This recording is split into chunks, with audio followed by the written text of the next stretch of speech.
Hello friends, this video on Biomolecules Part 4 is brought to you by examfear.com. No more fear from exam. So let us talk about carbohydrates. So carbohydrates are also known as saccharides, which means sweet. So now since it has been observed that some of the carbohydrates are sweet in taste, that is why they are also given a name called saccharides. So it is an organic compound comprising of hydrogen, carbon and oxygen. So these are the main constituents of carbohydrates, and that is why the name carbo from carbon, hydrate from hydrogen, hydrate from hydrogen and oxygen. So that is why carbohydrate. So these are primarily produced by plants, for example, cane sugar, glucose, starch, cellulose.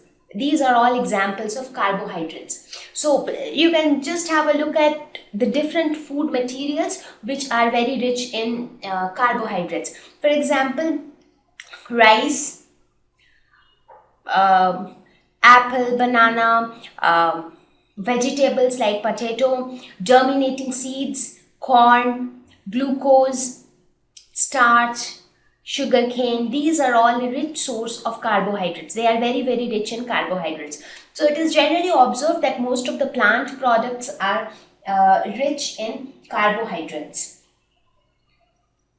Most of them have a general formula CxH2OY and were considered as hydrates of carbon. Now, since the name was carbohydrates, earlier it was thought that they are nothing but hydrates of carbon. So they'll have carbon and then they'll have water molecule. So that is how it was considered before, that every carbohydrate will fall into this formula. It is just the value of X and Y will change.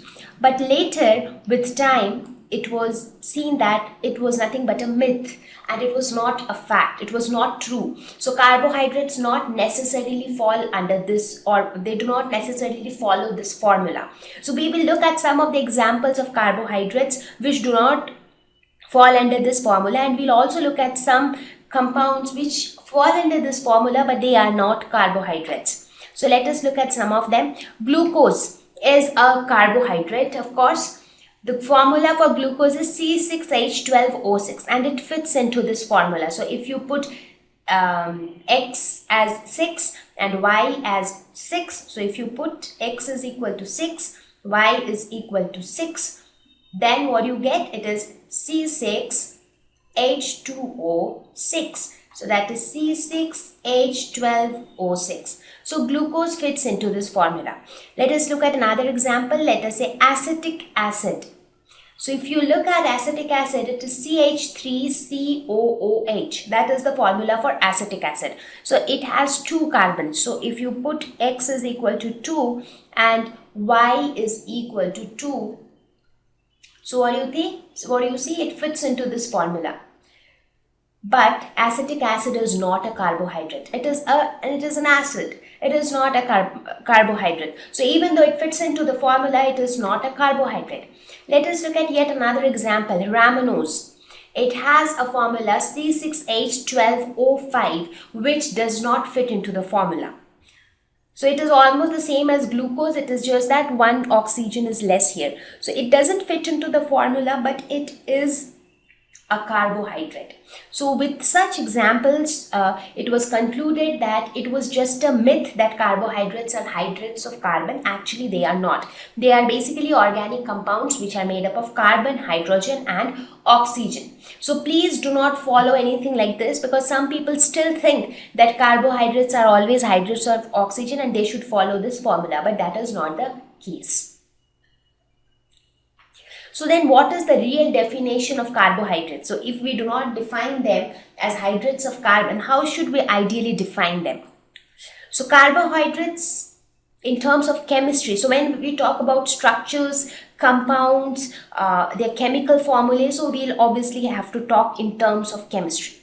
So carbohydrates are defined as optically active polyhydroxyaldehydes or ketones, or the compounds which produce such units on hydrolysis. So quite a complex definition, isn't it? Okay, we'll understand it word by word. So when I say polyhydroxy, it means it should have, poly means multiple, hydroxy is OH group, so it should have multiple OH groups. It should have an aldehyde group. What is aldehyde group? It is CHO. And what is a ketone group? It is COR. So that is a ketone group. So now I am not going to talk about aldehydes or ketones in detail right now. So for that you can refer your chemistry videos. So here I'll just tell you about the structures of carbohydrates, and for that I might have to use some of your chemistry terms, and that is what I'll do now. So these are those compounds which will have multiple OH groups. They will be either aldehyde, that is either they'll have a CHO, or they'll have a ketone group, that is a CO with R. R is nothing but the alkyl group. So either they'll have this or they will produce such units on hydrolysis. Now what is hydrolysis? Hydrolysis means to add water. So when you add a molecule of water, you end up getting some other compounds. So that is the process of hydrolysis. We will talk about hydrolysis in little more detail a little later. So for now you should understand that carbohydrates, for example, here are some examples of carbohydrates like fructose, glucose, ribose, erythrose, glyceraldehyde. These are all examples of carbohydrates. So let us just have a look at them. Let us suppose if you consider glucose. So they have multiple hydroxy groups, right? So it is polyhydroxy. So one condition is satisfied. It should have an aldehyde or ketone. Now these points are nothing but these are all carbon atoms. So if you see, this is your aldehyde group, that is a CHO. So it has an aldehyde group. So then that means this is a carbohydrate. So it should be polyhydroxy, aldehyde or ketone. Similarly, if you consider this ribose, so this is also polyhydroxy. It has so many hydroxy group and it also has an aldehyde group. If you consider fructose, this again has multiple hydroxy, so it is polyhydroxy, but it doesn't have an aldehyde group. There is no CHO group here, but there is a COR. See, this is your C, my double bond O, and this is your alkyl group. So it is a ketone.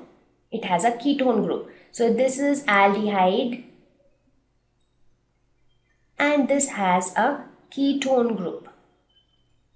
So this is also a carbohydrate. So these are some examples of carbohydrates. So that is how you can identify if this is a carbohydrate or not. It should have polyhydroxy, aldehyde or ketone.